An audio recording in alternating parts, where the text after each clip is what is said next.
caros irmãos em Jesus, mais uma noite em que nos encontramos para o estudo das verdades, das realidades espirituais. Esta reunião mediúnica realmente é assim como uma escola para nós. Não é somente uma escola, mas tem uma função muito importante para que nós aprendamos as realidades da vida espiritual. Às vezes nós temos a teoria na doutrina espírita, mas nesta reunião nós temos a prática, a vivência daqueles ensinamentos. Então, aqui é que nós temos a oportunidade de constatar a realidade dos espíritos, da situação deles, o que podemos fazer, como se encontram, e tirarmos as lições para nós, para nos orientarmos na vida. É um ensino muito prático e alertador, porque nós não estamos aqui para assistir às comunicações dos espíritos. Nós estamos estudando, servindo nesse trabalho de intercâmbio. Então, o nosso objetivo, quando fazemos o diálogo com os espíritos, tanto sejam eles espíritos benévolos, espíritos evoluídos, como os espíritos necessitados, nós vamos retirar algum benefício, nós vamos usufruir dessa convivência. Dos espíritos bons, nós aprendemos muito com eles, não só do que eles falam, mas de como eles se comportam, o exemplo que eles nos dão. E a convivência deles é muito agradável. Quando eles se manifestam, quando eles nos envolvem, quando se apresentam na reunião mediúnica, nós nos sentimos bem.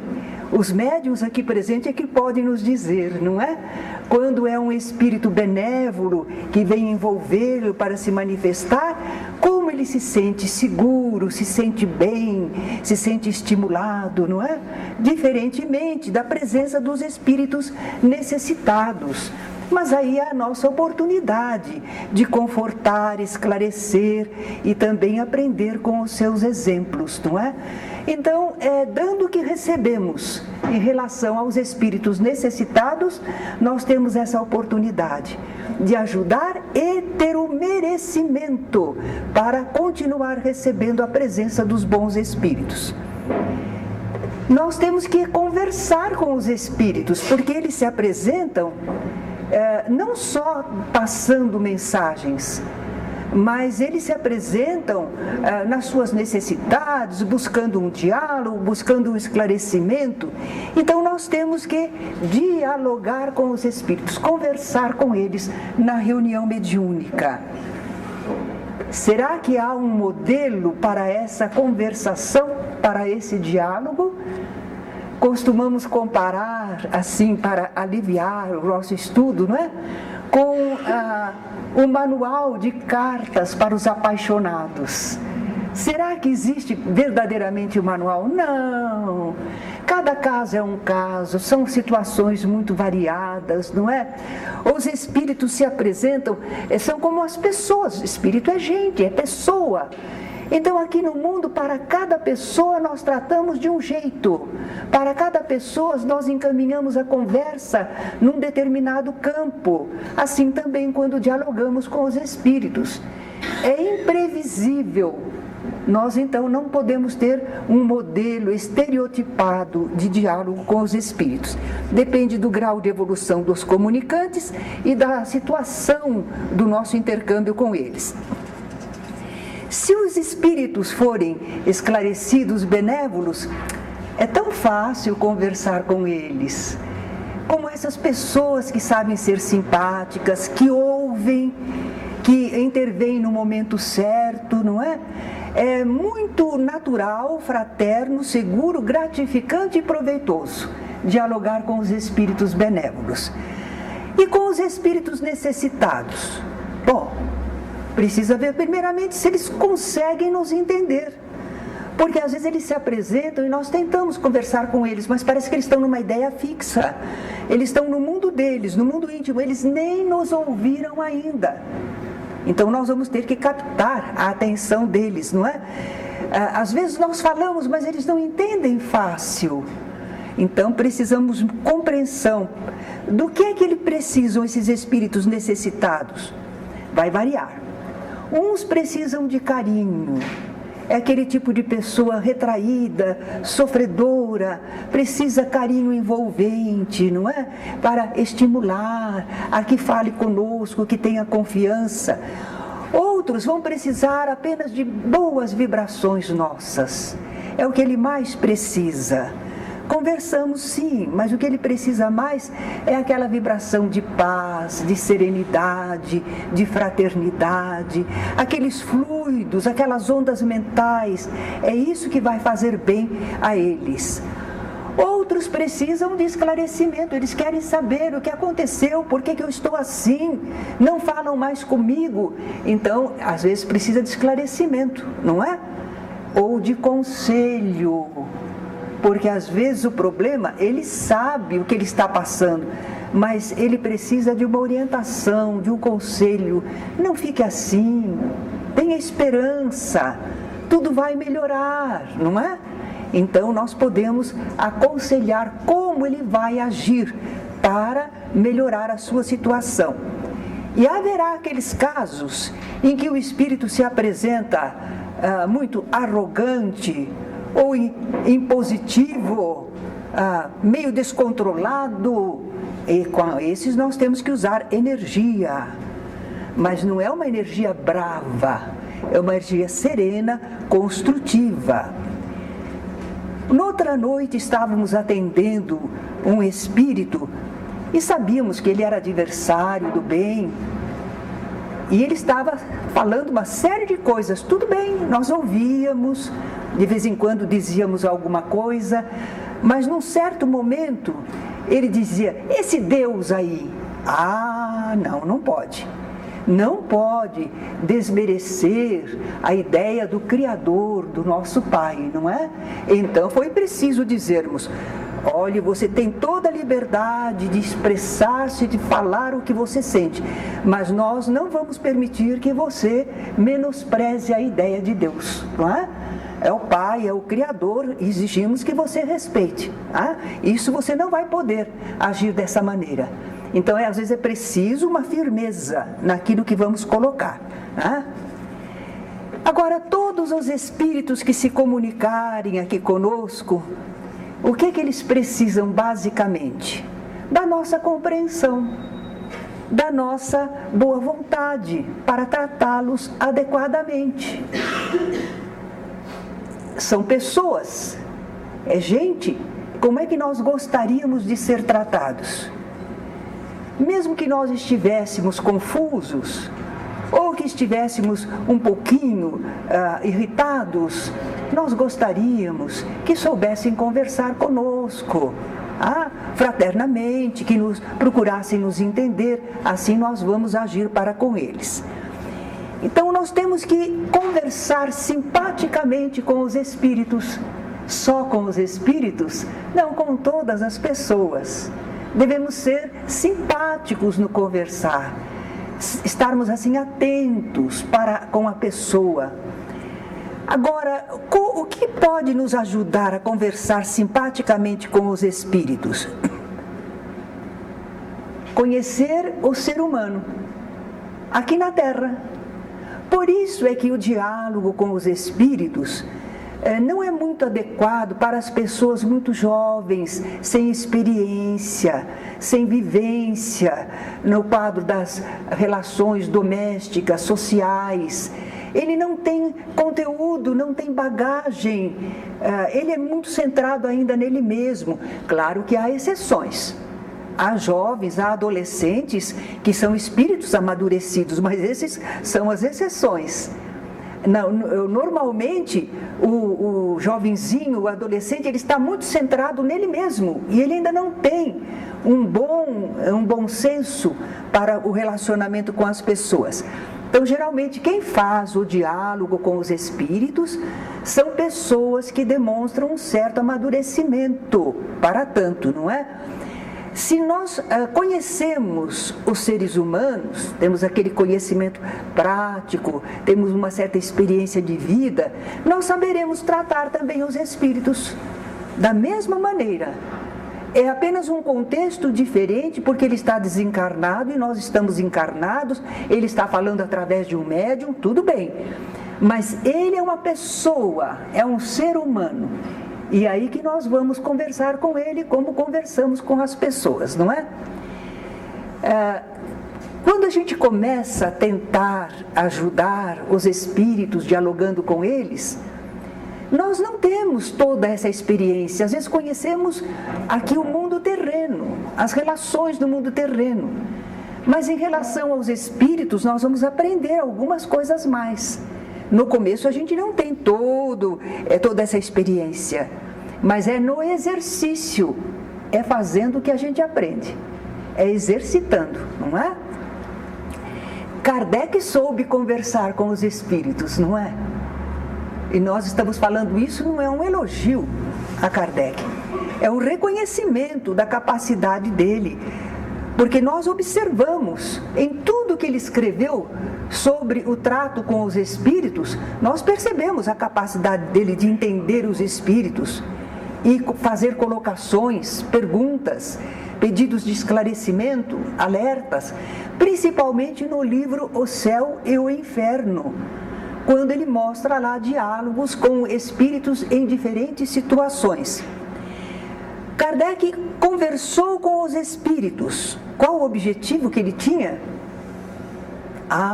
Ele queria colher em conhecimento, saber das leis divinas, das situações dos espíritos.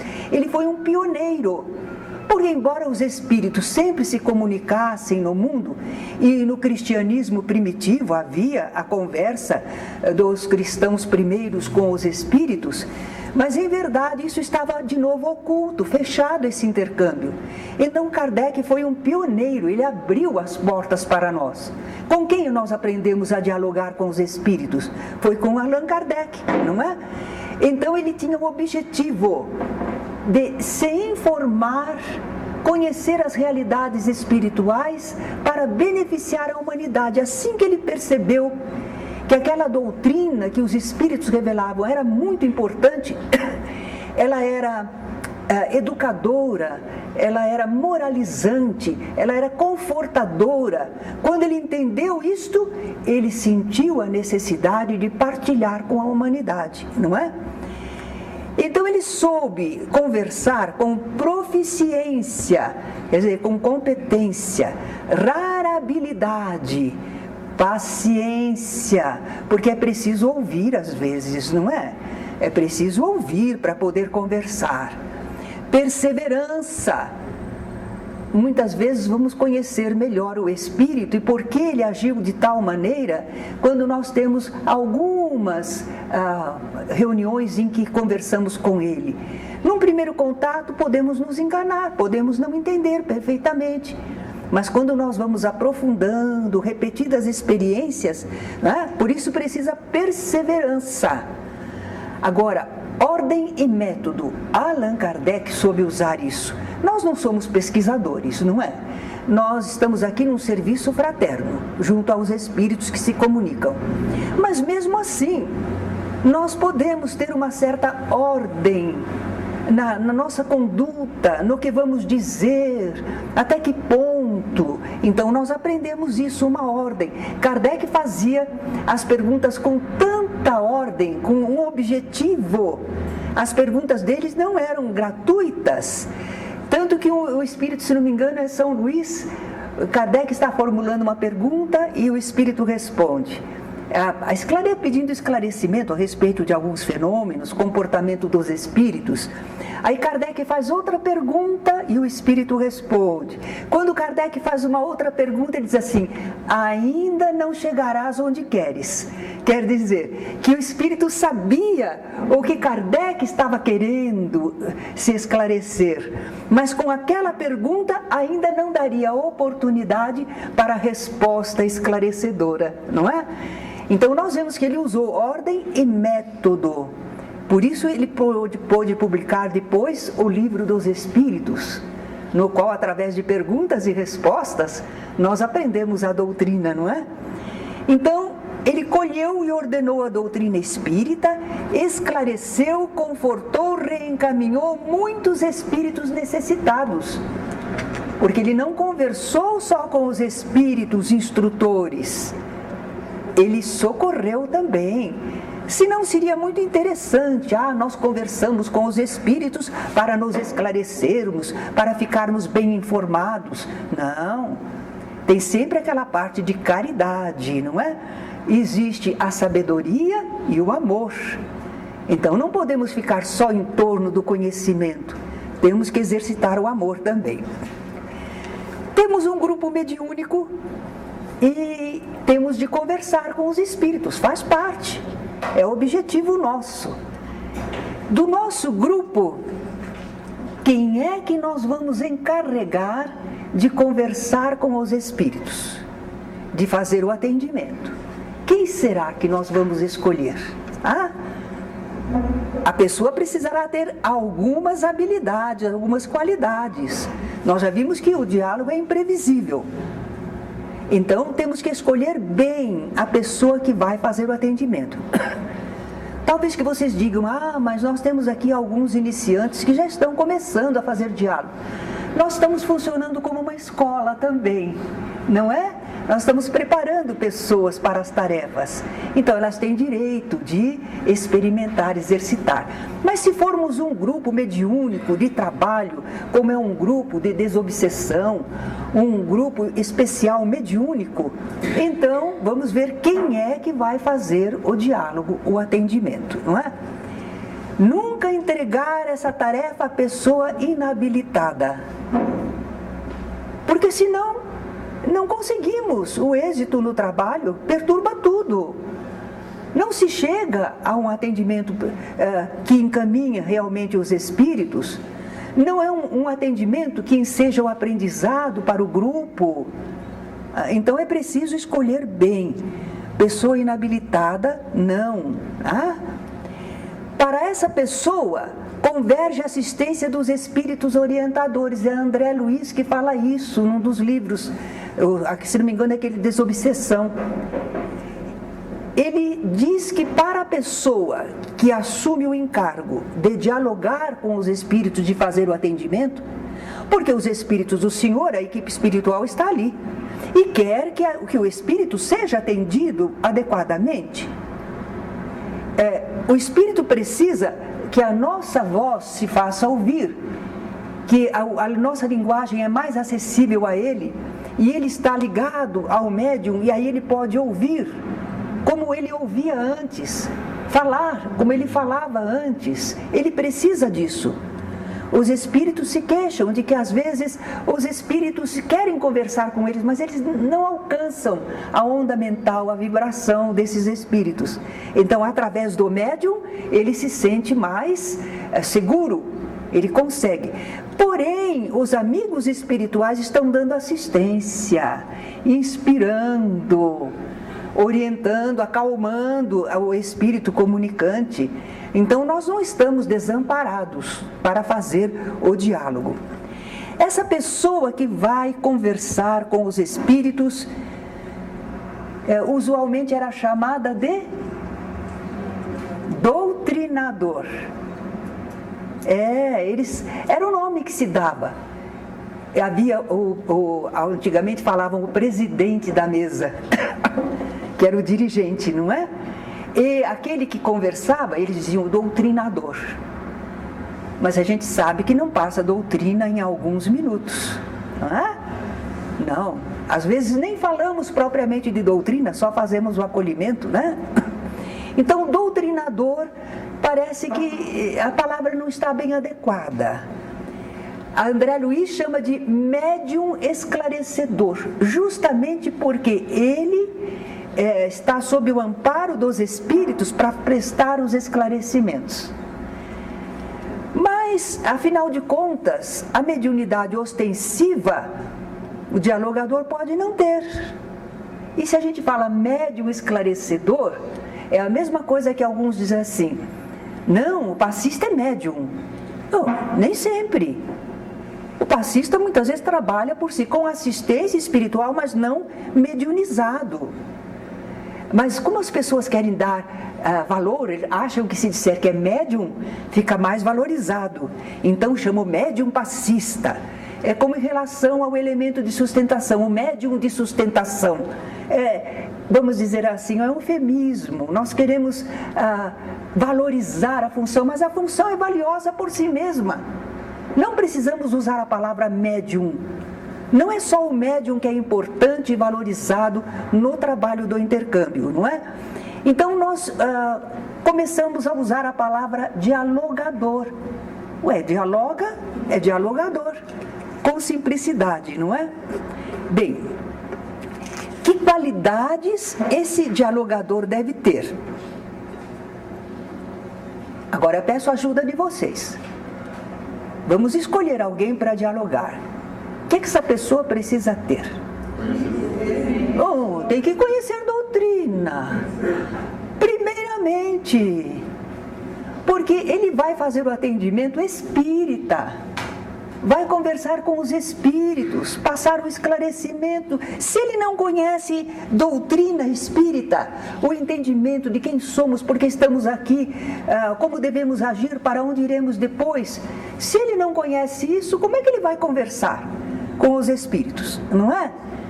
Ele precisa conhecer quais são as condições de vida no espaço, para ele entender o espírito.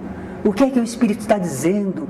De repente o espírito diz assim: eu me sinto rodando sem descanso. Ele já sabe que está faltando para aquele espírito uma fixação de interesse, de pensamento. Ele está desarvorado. Não é que ele está rodando pelo espaço, mas é assim que ele se sente, não se apega a nada. Então, se ele conhecer a doutrina espírita, as condições de vida no espaço, o fenômeno mediúnico, como é o médium, se o médium pode estar influindo naquela comunicação. Às vezes ele vai alentar o médium, calma, confiança.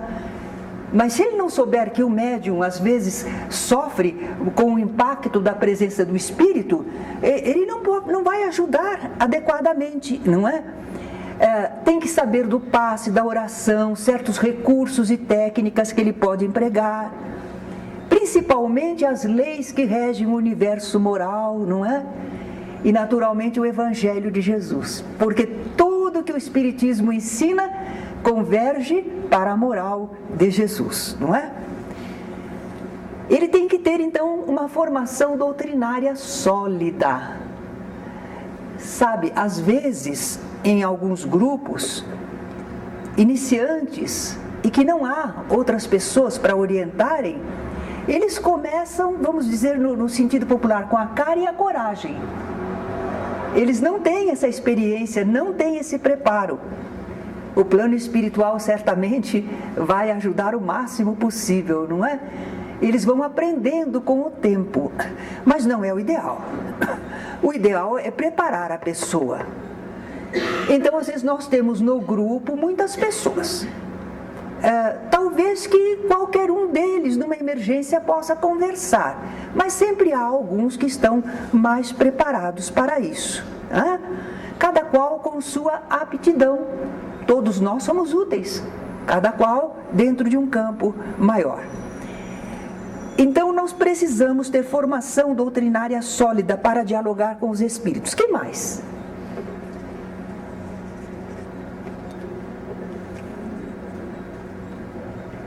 E conhece o Espiritismo, pode dialogar. Está faltando alguma coisa, não está? O quê? Moral, autoridade moral. O quê? Os espíritos vêm dos mais diferentes graus de desenvolvimento, com as intenções as mais variadas. E como é que você vai manter a disciplina, o controle, só pela autoridade moral? Então o dialogador tem que ser um santo. Ele tem que conhecer doutrina espírita e ser um santo. Não. A autoridade moral nós acabamos descobrindo com o tempo, mas por que autoridade moral? Até que ponto? Quando? Um dia me ocorreu a explicação. Se nós estamos num estado de alma, em que nós sentimos vontade de ajudar, nós não queremos perturbar ninguém, não estamos com nenhuma ideia malévola, não estamos com indisposição contra ninguém. Nós estamos num estado de alma mediano, razoável. Mas se o espírito está desequilibrado, confuso, agressivo, nós temos autoridade moral sobre ele, em comparação com os espíritos que se comunicam. Porque antigamente o pessoal ficava muito preso a isso de, não tem que ter autoridade moral. E aí a pessoa se analisava e, se era sincera, dizia: que autoridade moral que eu tenho? Você tem autoridade moral em comparação com o espírito que está se manifestando. Você sabe já que não existe a morte, só o corpo morre. Ele não sabe. E você vai poder consolá-lo, vai poder esclarecer. Ele se desespera, se aflige, quem sabe até blasfema, mas você tem aquela autoridade para conversar com ele, não é? Muito bem. O que mais que precisa ter? O amor é importante. O amor é importante. O que é o amor no caso? O ser fraterno. Fraterno? Mas tem tanta gente que diz assim: fiquei com tanta pena daquela pessoa, mas não faz nada. É ou não é? Fiquei muito penalizado de ver a situação daquela pessoa, mas não faz nada. Eu não critico não, porque eu também faço muito pouca coisa. Mas eu digo assim, a pessoa fala como se tivesse um sentimento enorme, mas não está fazendo nada. Que amor é esse que não ajuda? Então, para dialogar com os espíritos, nós temos que ter amor, que é um sincero desejo de ajudar.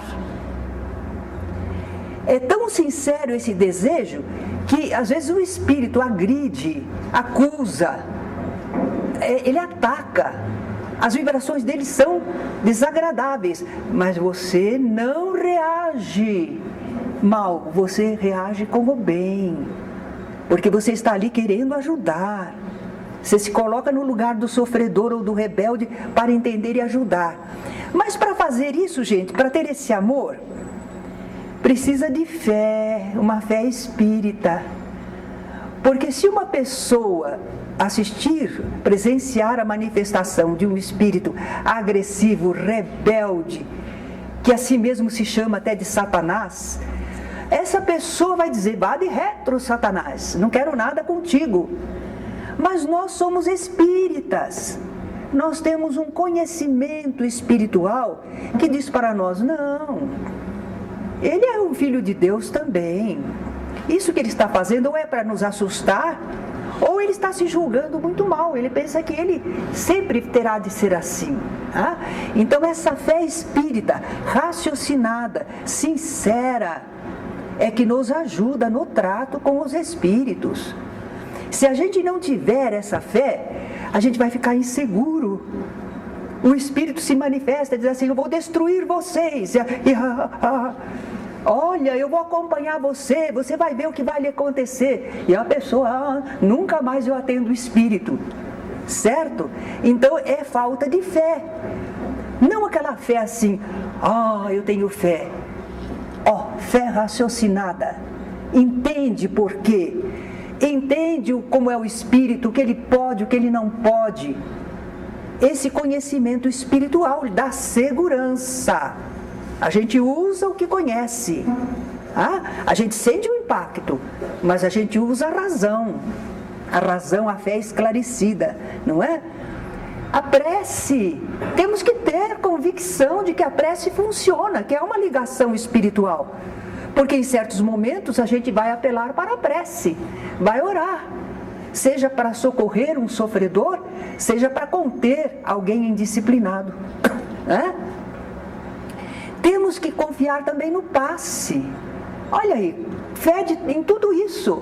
Fé é conhecimento racional, espiritual, né? O passe tem um poder extraordinário, são fluidos que você emite, que renovam o sofredor, que controlam o espírito que está lá agressivo.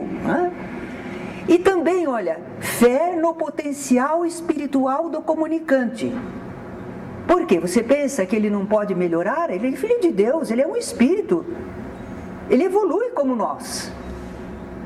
Ele raciocina, ele também recebe o influxo do amor.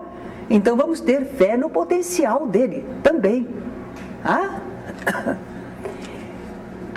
Então são condições muito necessárias para o dialogador, não é? Formação doutrinária sólida, autoridade moral, fé raciocinada, amor. E que mais?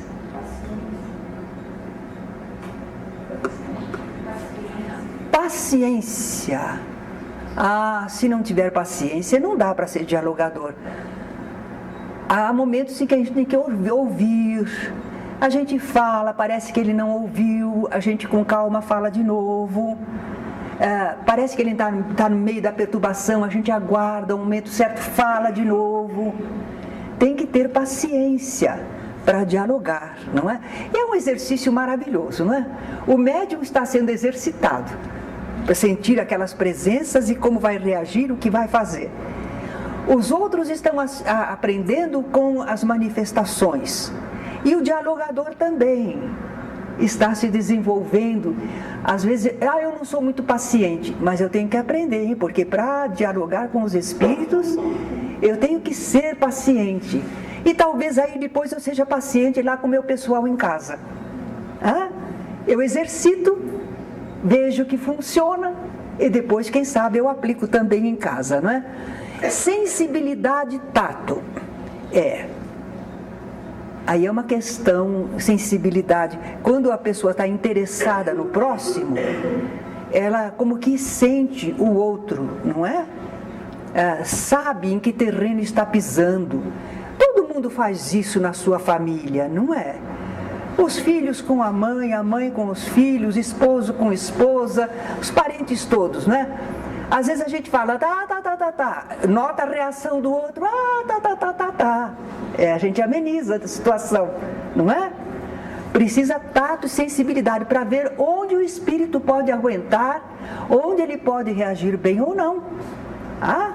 O que ele necessita realmente, porque ele não vai falando, ele às vezes nem sabe direito o que ele precisa. E nós é que precisamos ter aquela compreensão, se é um coração ferido, se é alguém que não tem confiança. Por exemplo, às vezes diz, eu não quero reencarnar, não vou reencarnar, nunca vou reencarnar, não reencarno mais.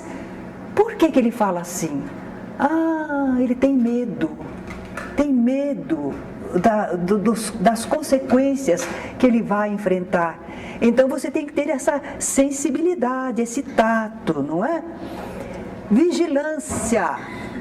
Você está dialogando com o espírito. Nunca esqueça que você tem que estar com o pensamento no bem. Não descaia, não. Descaiu o pensamento, você sintoniza com faixas inferiores. Entra na faixa dele. Não pode descair o pensamento. Vigilância, atenção. Como é que ele reagiu? O que é que está acontecendo? O médium também, você aproveita a olhar. Energia, já vimos quando necessário. Prudência. Não cutuca a onça com vara curta, não. O que é isso?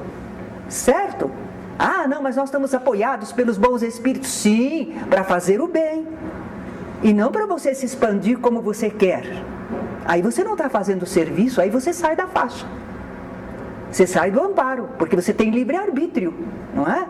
Prudência. A gente não fere, não agride, não provoca. O espírito pode fazer isso conosco. Ele pode e a gente não? Ele pode, porque ele está desequilibrado, ele é ignorante, ele não entende. Então, às vezes ele fala coisas agressivas para nós. Mas nós não podemos retribuir com agressão, não é? Prudência. e humildade. Ah, mas eu estou lá como dialogador? É como a gente se sente como se fosse um instrutor? Em termos. Porque você tem coisas que você sabe, que você pode ajudar a instruir, mas tem outras coisas que você precisa aprender ainda, não é? E os espíritos, nem todos os espíritos sabem o que a gente sente e o que a gente já passou, o que a gente já viveu, não é não.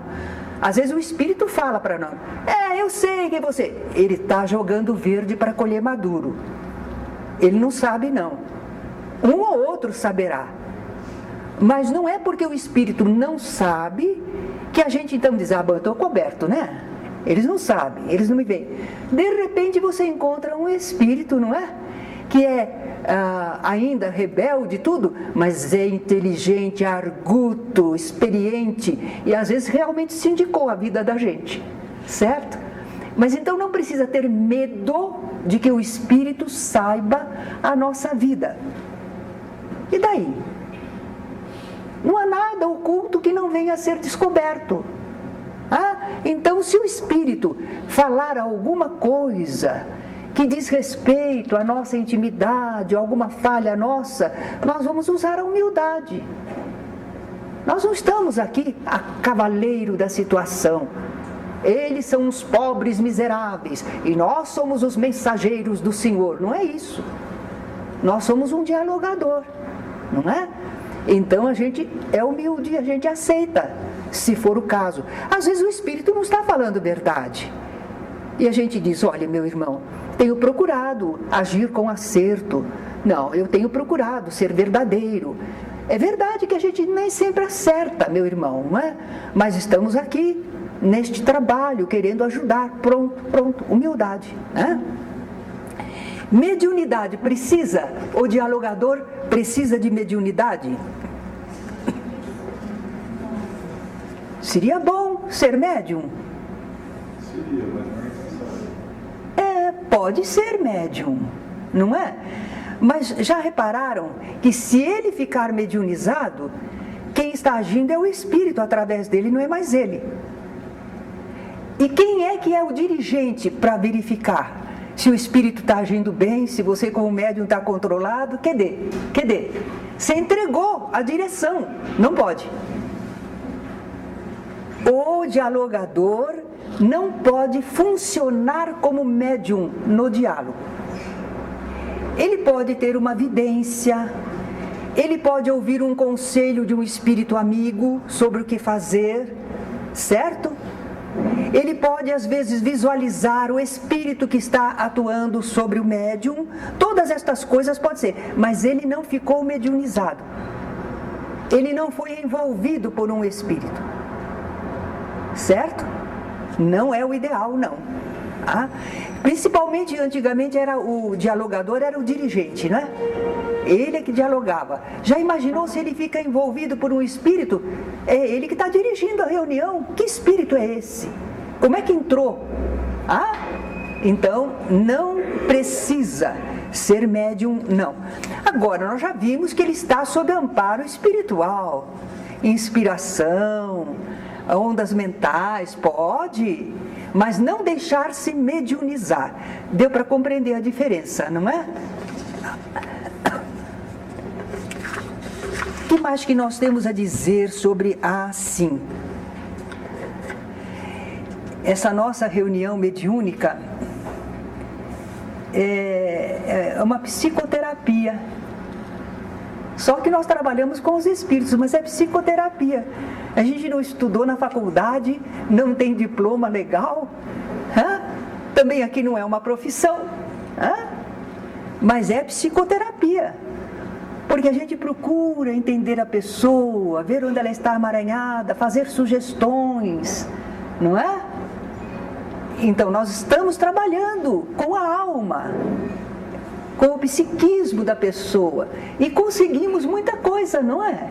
Quantos espíritos foram aliviados? Quantos espíritos tiveram a sua rota modificada para melhor? Estavam presos num ódio, estavam presos no medo. E conversando com eles, nós conseguimos tocar, esclarecer, sugerir. É um trabalho de psicoterapia. E naturalmente, como nós também aprendemos com eles e contribuímos todos nós, é um tratamento em grupo. Porque não fica só entre o dialogador, o médium e o espírito. Todo mundo está participando e aprendendo, colaborando também. O que cada participante pensar, sentir, fizer, estará influindo no todo da reunião. Algumas pessoas ficam até assim meio preocupadas, porque dizem: eu hoje nem vou à reunião, porque hoje eu não estou bem. Hoje eu não estou bem, o que é que eu vou fazer lá? Só vou dar trabalho. Não pensem assim. Nós temos que ter a perseverança. E embora nós estejamos com problemas, mas nós vamos para a reunião e lá nós vamos orar e vamos elevar o pensamento e pedir ajuda e procurar servir. Já pensaram se a mãezinha, lá na casa dela, ela diz: hoje eu não estou bem, então eu não vou atender meus filhos, não vou dar conselhos, hoje eu não estou bem, não estou bem. É assim. Ela se supera. Ela recolhe para ela os seus problemas e coloca-se em serviço. É ou não é? É assim que se age. O bom marido, o irmão, todos trabalham assim. Nós temos nossos problemas, mas isso não impede de cumprirmos nossas funções e de agirmos para o bem. E por que haveria de ser na reunião mediúnica? Hoje não estou bem, então não vou ao centro, não vou trabalhar. Vai sim. E põe tudo esse errado, deixa para lá, entrega para Deus e faça o melhor ao seu alcance, não é? Outro dia uma companheira disse: hoje eu não vou trabalhar. É uma companheira perseverante e tudo. Ela disse: mas eu não estou realmente bem essa semana inteira.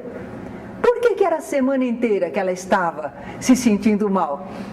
Provavelmente já havia um espírito imantado a ela para vir a determinada reunião. E aí ela não ia trabalhar.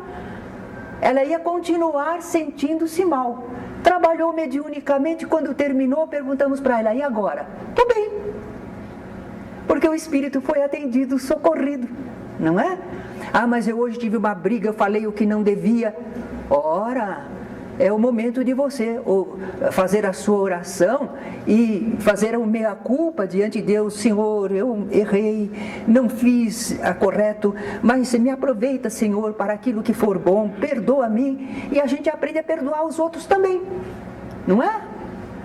Bem, então, o elemento de sustentação e de apoio é aquela pessoa que às vezes parece despercebida para todos, mas espiritualmente a reunião contou com o apoio dela. Nós não podemos saber quem é, porque se o espírito se manifesta através do médium, nós prestamos atenção. Olha lá, está a manifestação, dá para perceber. Mas se a pessoa está ali orando e vibrando, e naquela elevação de pensamento e doação, ela está sendo utilíssima. Só que nós não estamos sabendo, não está aparecendo. Que exercício maravilhoso de amor, não é? Sem exibir aquilo que está fazendo do bem. Então essa sustentação, esse apoio é muito importante. Sustentação psíquica, vibratória e fluídica. Então é com oração, estando atento ao que se passa, atento no bom sentido. Não só o elemento de sustentação, um ou outro, todos na reunião têm que ter essa atitude aqui, olha, atitude geral. Não dormir, nem se deixar desdobrar. Por que não se deixar desdobrar? Nós temos um trabalho aqui. Como é que a pessoa se desdobra? Que espírito promoveu esse desdobramento? O que foi fazer? Não trouxe nenhum concurso para o nosso trabalho, para a reunião, para os espíritos, mas então você foi passear. Você fugiu, você foi passear. Você se deixou desdobrar, às vezes um espírito habilmente anulou você, porque ele levou você embora, tirou você do ambiente. Não vamos nos deixar desdobrar, a não ser que no desdobramento a gente vá a um determinado lugar, veja uma entidade em necessidade, consegue atrair a entidade para o ambiente, aqui ela é atendida, então sim, funcionou, trouxe alguma experiência, algum atendimento. Se não for assim, não deve se deixar desdobrar, não. Acontece, porém, que muita gente diz que se desdobrou, mas desdobrou pelo sono. Dormiu mesmo. Estava cansadinho, a reunião, as penumbra, todo mundo quietinho, não é? Para isso a gente já se prepara durante o dia, vocês já sabem, não é? Evita esfalfar-se nesse dia. Quando chega, se veio direto do serviço, vai lavar um pouco o rosto, molha o rosto, né? Para ficar mais desperto, né? E usa a vontade, porque há pessoas que cuidam de enfermos, e se dormir, o enfermo pode passar mal e você está dormindo. Se a pessoa, nas lides do mundo, é capaz de vigiar e não dormir, como é que nós, numa hora de reunião, já estamos dormindo? Então não dormir, nem se deixar desdobrar, manter-se em silêncio. Por quê? Não se pode falar nada? Só o essencial. Porque o silêncio permite que cada um esteja se doando, vibrando. Se alguém fala, a gente já... é curiosidade, o que será que está falando? Por que está? O que está acontecendo?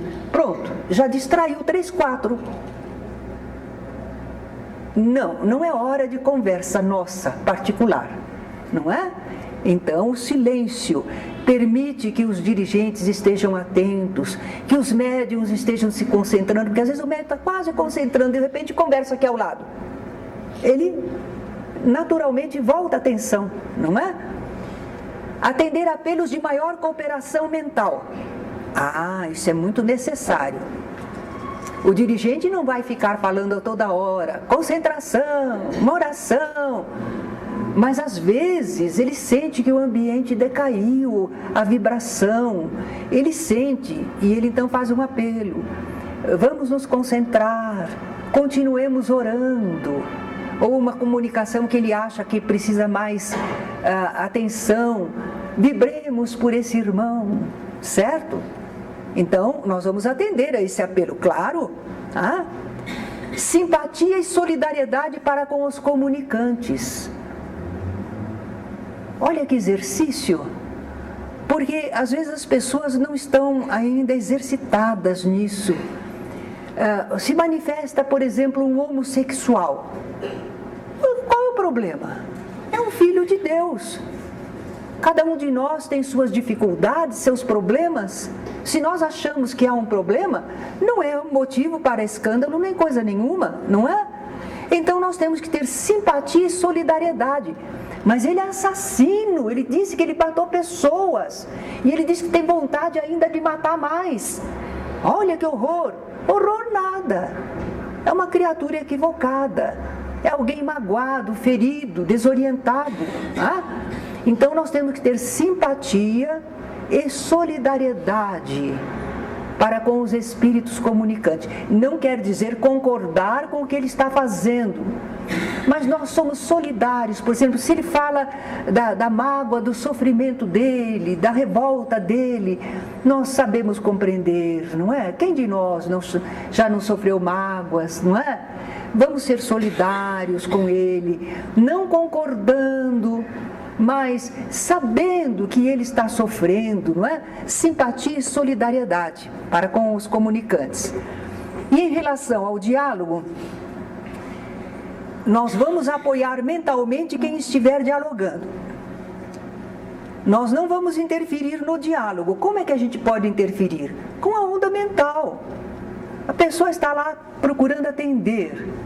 E nós dizemos assim, não é assim que devia atender. Esse espírito, nós estamos fazendo uma onda mental contrária, interferindo. É a mesma coisa que uma ligação telefônica que tem várias vozes falando. Atrapalha, não ajuda. Então vamos evitar interferir mentalmente no diálogo, né? Vigilância quanto a espíritos perturbadores. Aquele espírito está querendo tumultuar. É mais do que o momento de nós nos firmarmos no bem e apoiarmos o dialogador e vibrarmos pela reunião toda, não é? Aí, se fazemos isso, o espírito daí a pouco se queixa: vocês estão me segurando, vocês estão me tolhendo, vocês estão me tirando as forças. Porque nós todos contribuímos com os bons pensamentos, não é? Bem, nós ainda temos nesta unidade, temos mais coisas a falar sobre o diálogo. Mas até aqui é a nossa aula de hoje, não é? Alguma perguntinha? Eu não entendi assim. Não limite se desdobrar. O que seria desdobrar exatamente? O médico desdobra também, né? O que não pode desdobrar? Por exemplo, nós estamos aqui atendendo 3, 4 comunicações. E ali tem uma pessoa que foi embora, viajou para longe, viu lugares. Ele se desdobrou, mas não está em serviço. Porque se a pessoa se desdobra, mas é por causa de um serviço em torno dos espíritos da reunião, tudo bem, tudo bem. É um serviço. Mas se a pessoa se deixa desdobrar porque ela está desinteressada, porque um espírito a atraiu, aí ela não está trabalhando na reunião. É perda de um elemento. Mas precisa ser médium, não pode ser bom. Qualquer pessoa, não é só o médium que se desdobra. Toda noite quando a gente dorme, ou dia, quando a gente deita e dorme, a gente se desdobra. O desdobrar-se é isso. Somos espírito com o nosso perispírito e estamos encarnados, ligados a um corpo. Quando nós, espírito, com o nosso perispírito, nos afastamos do corpo, nós estamos nos desdobrando. É isso que se chama desdobramento. Tem muito sonolento, onde a gente acaba, o médico se envolve demais nesse espírito. Vai ser da próxima aula, vai dizer os tipos de espírito e como atender esse espírito sonolento. Nós já vamos dizer, de momento assim, que ele não veio aqui para dormir. E que compete ao dirigente, ao dialogador, conversar e alertar o médium. Né? Se o médium estiver adormecendo, o dialogador vai ver por quê, não é? Chega perto, conversa com ele, está se sentindo bem. Aí se a pessoa acorda, mas não durma, vamos ver se há algum espírito aí, então vamos procurar fazer acolhimento para ele. Mas nós não vamos deixar as pessoas dormindo na reunião. Não sabemos nem o que está acontecendo com elas, certo? Mais alguma perguntinha? Esse desdobramento pode ser sinônimo de desconcentração. Já não. Às vezes a pessoa está aqui, está desconcentrada. Está pensando na vida dela, está pensando que coisa, olha lá, né? Aquela pessoa lá, aquele médium como recebe. Está desconcentrado, porque não está concentrado nos objetivos da reunião. Mas não está desdobrado, não foi longe. Não foi longe. Concentrar, desconcentrar é uma coisa. Desdobrar-se é fazer o afastamento em relação ao corpo. Mas se de propósito? De propósito ou não acontece assim? Não, desde que você se sente pensando, trabalhando, ouvindo as comunicações, vibrando, você não está desdobrada. Está concentrada. Você está concentrada. Exato. Desdobrado é quando de repente termina a reunião, você, onde é que eu estava? Certo? Ou vai naquele lugar, fui num lugar tão bonito, tão agradável, tão fazer o quê? Nada. E aqui cheio de serviço, de pessoas necessitadas, mas foi passear. Aí não pode. Tudo bem? Então agradeço a vocês um bom trabalho, que a reunião de hoje seja muito produtiva, não é? Assim cada um de nós está entendendo. Como nós fazemos atendimento múltiplo, às vezes não dá para prestar atenção em algum diálogo, não é? Se possível, sentem perto de algum médium, que assim quando o dialogador vier atender, vocês estão por perto e estão ouvindo. Agora, se vocês sentam longe, aí nunca vai ouvir o diálogo, aí não dá mesmo. Então procure observar quais são os médiuns e vocês sentam mais ou menos perto. Não ao lado de todo, porque ao lado às vezes vai sentar o dialogador, não é? Mas perto, na frente ou atrás, dá para escutar quando for feito o diálogo. Tudo bom? Então, obrigada.